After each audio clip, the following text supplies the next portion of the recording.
Assalamualaikum warahmatullahi wabarakatuh. Jadi saya akan menjelaskan materi tentang preeklamsi dan juga eklamsia di intermediate life support.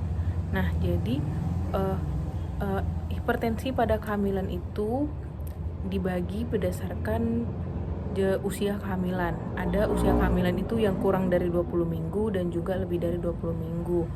Nah, kalau untuk yang kehamilan kurang dari 20 minggu itu ada hipertensi kronik, kemudian ada hipertensi kronik dengan superimpos preeklamsi. Nah, kalau untuk yang setelah 20 minggu itu ada hipertensi gestasional, preeklamsi ringan, preeklamsi berat, dan juga eklamsia.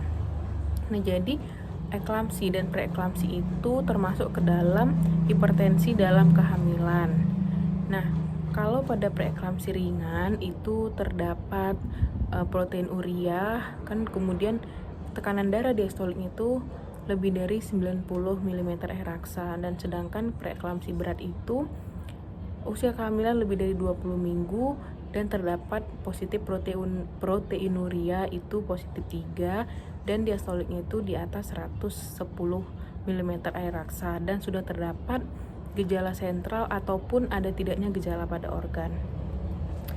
Nah, jadi untuk sebenarnya gejala dan tandanya itu apa sih dari preeklamsi dan juga eklamsi itu? Jadi gejalanya itu indikator utama dalam preeklamsi itu adalah tekanan darah diastoliknya. Diastolik itu kalau dia lebih dari 90 dan lebih dari 110 kita sudah patut mencurigainya dia itu hipertensi pada kehamilan. Dan diagnosa ini dapat ditegakkan apabila diastoliknya itu di atas 90 mg air raksa setelah 2 kali pemeriksaan. Jadi 2 kali pemeriksaan berturut-turut didapatkan hasil tekanan darah diastoliknya itu di atas 90 mm air raksa. Nah, jadi ketika pasien datang dengan tekanan darah tinggi lebih dari 140 per 90 mg air raksa, kemudian kita lihat lagi apakah dia ada gejala sefalgia, gangguan penglihatan, hiperrefleksia ataupun proteinuria. Nah, setelah kita dapatkan anamnesisnya, kemudian kita tanya bagaimana usia kehamilannya. Kalau dia hamil kurang dari 20 minggu, tadi sudah ada saya jelaskan di hipertensi kronik dan juga superimpos preeklamsi. Kalau dia kehamilan itu di atas 20 minggu, tanyakan apakah ada kejangnya positif atau kejang negatif.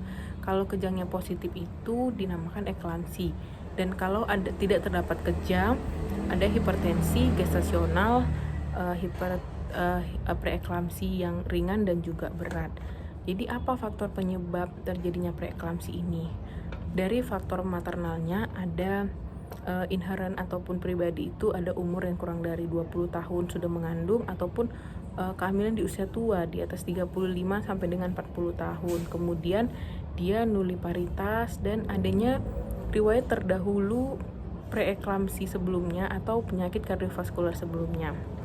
Nah, untuk kondisi medis sendiri, ibu hamil dalam keadaan obesitas dan adanya hipertensi kronik, penyakit diabetes, dan penyakit lainnya. Jadi untuk pregnansinya itu kehamilan itu majemuk atau kehamilan yang berkali-kali dan adanya mola hidatiddosa dan lain-lainnya. Nah, jadi dari segi faktor suaminya itu juga bisa mempunyai riwayat preeklamsi sebelumnya di riwayat keluarganya atau paparan dengan sperma itu yang terbatas. Jadi setelah kita ketahui perbedaan preeklamsi dan eklamsia itu, yang satu terdapat kejang dan yang satu lagi tidak terdapat kejang. Jadi bagaimana manajemen terapi yang dapat kita lakukan? Nah, untuk manajemen preeklamsia ringan itu pasien datang dengan hamil usia di atas 37 minggu. Apa yang akan kita lakukan? Kita akan lakukan terminasi kehamilan. Nah, pasien datang dengan usia kurang dari 37 minggu, itu yang pertama akan kita lakukan pemberian antihipertensi, itu pemberian slow release nifedipine, dan kemudian pantau tekanan darahnya sebanyak 2 kali per hari dan juga pantau protein ureanya 1 kali per hari dan kondisi janinnya. Kemudian setelah itu suruh pasien untuk istirahat dan diet biasa. Kemudian setelah dilakukan istirahat dan diet biasa, lihat apakah pertumbuhan janinnya itu terhambat. Kalau pertumbuhan janinnya terhambat, lakukan terminasi pada kehamilan. Dan kalau bila saat istirahat dan diet biasa setelah kita berikan obat antihipertensi, diastolik itu menurun, pulangkan pasien, disuruh istirahat, tetapi kita harus waspadai preeklamsia berat itu bisa saja terjadi tiba-tiba. Nah, kemudian itu untuk manajemen preeklamsi ringan. Jadi bagaimana untuk manajemen preeklamsia berat? Pasien datang, langsung kita berikan terapi nifedipin 10 mg per oral. Kemudian kita lanjutkan pemberian nifedipin 10 mg per oral di setiap 30 menit sekali. Kemudian setelah diberikan nifedipin, diberikan infus dengan asering atau kain Mg3 ditambah MgSO4 1 gram per jam. Setelah itu langsung rujuk pasien ke rumah sakit. Prinsip pengobatan pada pasien preeklamsi berat ini pengendalian kejang, pengendalian tekanan darah, dan juga terminasi pada kehamilan. Nah, jadi bagaimana manajemen terapi pada preeklamsia berat dengan eklamsi? Nah, kemudian jika pasien datang dalam keadaan kejang, langsung kita berikan antikonvulsan.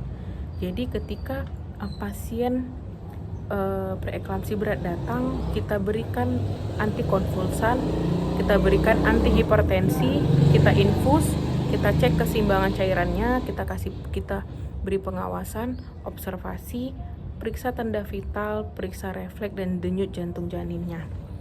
Nah, jadi jika terdapat oliguria, sindrom HELLP dan juga koma, langsung kita rujuk pasiennya. Jika persalinan itu 12 jam, nah kemudian atau kurang dari 24 jam, lakukan partus per vaginam. Apabila terdapat gawat janin, lakukan partus preabdominal ataupun bedah. Nah, jadi bagaimana sih sebenarnya prosedurnya pada manajemen dari eklamsia ini? Prosedurnya, pasien datang dengan tekanan darah di 180 sampai 110. Jadi apa yang harus dilakukan dokter umum? Pertama itu severe feature-nya, kita lihat dulu bagi tanda gejalanya. Kemudian berikan sulfas magnesikus. Nah, kemudian terapi selanjutnya dilakukan adalah jika diastoliknya itu lebih dari 110, maka akan diberikan nifedipin ataupun slow release 2x1 30 mg secara oral. Kemudian setelah diberikan nifedipin, lakukan pemasangan infus. Infusnya itu menggunakan ringer laktat atau ringer asetat. Nah, setelah itu periksa dalam atau periksa cairan dan lakukan perujukan. Nah, jadi kesimpulannya itu preeklamsi dan eklamsi adalah hipertensi pada kehamilan dengan usia kandungan di atas 20 minggu, di mana eklamsi itu terdapat tanda kejang dan preeklamsi itu tidak dapat tanda kejang. Jadi apa sebagai dokter umum yang dapat kita lakukan? Kita dapat melakukan manajemen terapi awal dengan yang pertama itu pemberian antihipertensi seperti nifedipin, kemudian cek tanda vitalnya, kemudian cek proteinurianya, kemudian pantau tekanan darahnya. Nah, jadi setelah kita dapat pasien seperti ini, kita lakukan manajemen terapi awal, langsung kita lakukan pengerucukan. Mungkin cukup sekian yang dapat saya sampaikan. Assalamualaikum warahmatullahi wabarakatuh.